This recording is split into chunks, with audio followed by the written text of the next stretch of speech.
Hey, welcome back to the channel. I know if you've read the description on my page, it says a little bit about everything about the outdoors and a little bit of ham radio. And you probably haven't noticed any ham radio lately. Well, since about 7 years ago, probably. But I'll show you what I've been up to. Well, I've been up to a bunch of things except camping. That's where I need to be. The weather's getting up around 50 here during the day, yesterday and today, and I guess the rest of the week. But I don't know if you can see it. Let me turn around here. You'll notice the hood's up on the old step van there. Well, that's because the master cylinder's shot. I got it off yesterday. My local parts store, which is only like 3 miles away from where I live, he didn't have one in stock. So we're working on getting one. Uh, got the countertop stained and threw a couple of screws in the wall for good measure so the boards would quit falling off of those. But back to the ham radio part. What I did while I've been messing around, I installed a 2 meter radio. I don't know. Yeah, you can see it. It's a little Yaesu FT 2900. It's 75 watt 2 meter. And I've got it wired on the ignition where it'll only come on if the van is running. That way, I'm not real bright, and I will leave this thing on until it runs a battery dead. And I wanted to run it off my cranking battery, so I would have it up here when I'm traveling or whatever. That way, and if I'm not traveling, if I do need to use it, all I got to do is start the van. It that ought to be pretty nice. The antenna for that, I went in my garage and I looked. I had no less than 3 2 meter antennas, 4, but one of them is missing the NMO mount, which is what I wanted to use on the roof. So I got to get one of those. The other two, one's a mag mount, one is it's actually made for a stake bed pocket on a pickup, and I can modify it a little bit and mount it to the roof. But the thing is, that antenna was questionable when I bought it. It's a dual band antenna, and I opted not to put a dual band radio in here because the only one I have, well, it's actually a tri-band. But the damn thing's so small, I can't see it half the time. I don't know what I'm doing or, can't program it on the fly. So I just threw that one in here. Now, you're probably wondering about HF. See if I can get turned around here.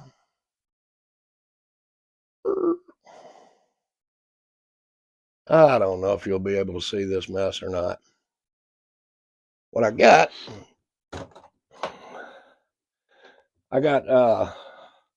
my 570 SG out of the basement, which I have no shortage of HF rigs. I've got a TS 440 in my other camper. I got a Kenwood 590 SG, or S, not the SG, in the basement. I've got a Kenwood, let's see, what is it? 830. I mean, I've got the whole station for the 830. I mean, station monitor and everything. Then I've got an old night kit down there. Anyway, I got plenty of HF rigs. So I brought the Kenwood TS 570 SG. It's like the S, only it's got a few more menus on the deal. And I didn't want to set this up in here permanently because one thing, it takes up a lot of space. And normally, if I'm out camping, I really like setting cat here. No, I don't know what it is. I like setting it on a picnic table and operating outside. But I got the power cord and microphone in there. And let's see. Although I got plenty of, well, I don't know about plenty, but I got 12 volts in here all day long. I did throw this, this one's a Radio Shack 25 amp switch and power supply. threw it in here. That way, if I run up on a generator or shore power, whatever, I can run it off of this. If not, I can run it off the battery. Now, probably wondering about antennas. For an HF antenna, I've got I want to say it's like 26-foot extendable pole at my other camper with a hamstick dipole set up on it. And I have hamsticks for 10, 15, 20, and 40 meters. Not the best antenna in the world, but they do work. I mean, I've made tons of contacts on it. Plus, I've got, I don't know how many wire dipoles around here. I can throw a string up over a tree and make me an inverted V real quick, or two strings and just string it as a horizontal dipole. But I got plenty of antenna options. And I also have this pass-through thing for a coax. You drill a hole through your wall, you put it in there and tighten two nuts on each side. That way you can hook your antenna to the outside and your transmitter to the inside. But I got thinking that's just another hole in the side of the van. Didn't really want to do that. So what I'm going to do is where my shore power comes in back under the bed, I'll just run my coax out through there if I'm operating in here. That way I don't have another hole in the van and something else to worry about. So I'm pretty much set up for ham radio. You know, I can make do. I've got 2 Henry amplifiers and a Heathkit amplifier in the basement. But something about putting one of those 600-pound Henry amplifiers in this van don't sound smart to me. None of that, I'll have all the tubes shook out of it in no time. But the little Heathkit SB1000, which is like, I think it's a predecessor to the MFJ AL80 or 80B. It looks just like one, only it's Heathkit, you know. But just putting an HF amplifier in here just not practical to me, which I do love power, but we're going to forego that on the camping.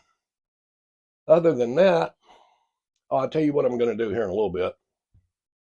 Doesn't have anything to do with ham radio. But I saw a video the other day. This guy had these suction cups. They're, I don't know, just little suction cups. You stick them to a flat surface and flip the handle over, and they stick. Well, I'm going to try using some of those with a Harbor Freight tarp. Just stick them to the side of the van, hook my tarp to it, and string it out, and see what I can make, and see if they'll hold. They're probably the cheapest ones you made.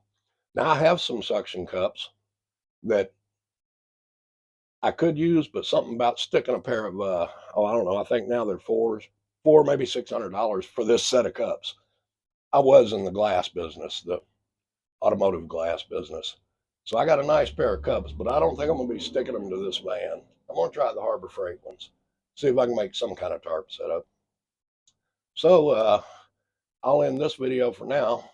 Get this radio and power supply put up somewhere, and I don't know. Hopefully, I get a master cylinder here in a day or so.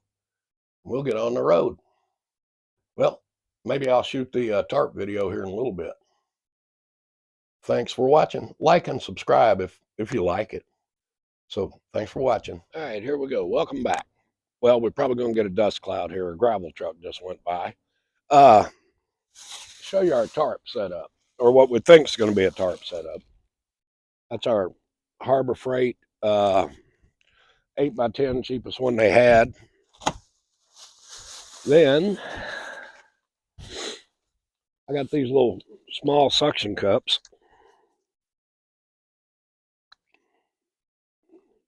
You just stick them to a surface, then flip that handle over. And I don't know how. Cat, get off. I got a cat hitting the tripod. Let me just see. I don't believe that's going to hold a tarp. I don't know if you could see that. Let me try to. This might be a failure before I ever get going.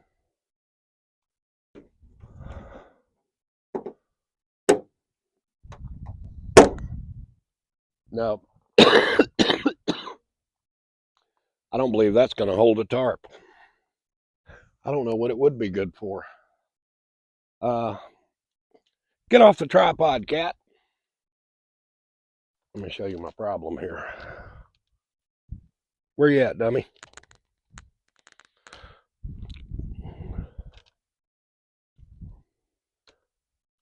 I don't know if you can see the cat or not. He's worrisome. I mean, good cat, but other than I think he's got polio. But anyway, so I'm saying this is going to be a big no-go.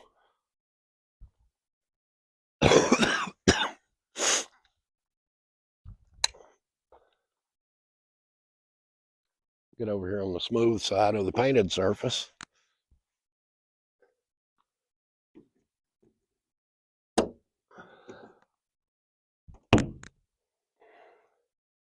I don't really believe that'll hold a tarp, do you? Wow, I had high hopes for this too. Don't tell my wife I spent money I shouldn't have because it didn't work. She's getting tired of hearing that. Well,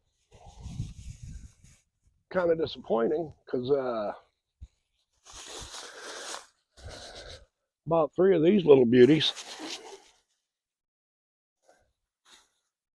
They'll be for sale on Marketplace at twice the price I paid for them if you're interested.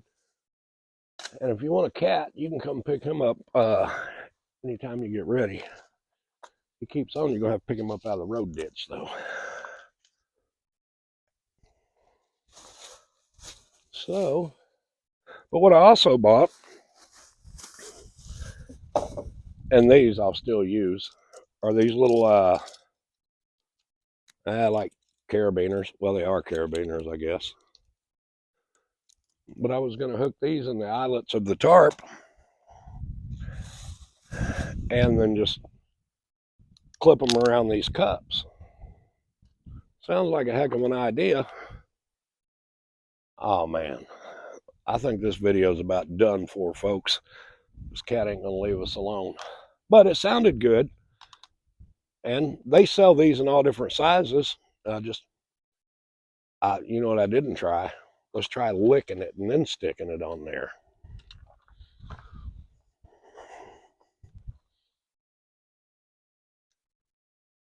Because, you know, everybody that's ever shot one of those stopper arrows out of a damn dollar store bow and arrow set knows if you lick them, they stick better.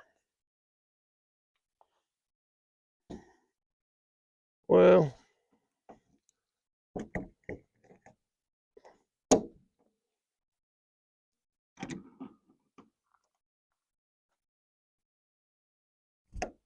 hey, that does stick better. We may be onto something after all, folks. I don't know how many times I want to lick this. Well, didn't take much for it to come off, did it? Huh. Thinking if you pull at any kind of angle, it's not going to work. We got more traffic.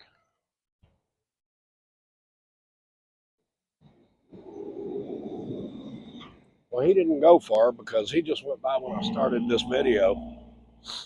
So he dumped a load somewhere just right up the road. Huh.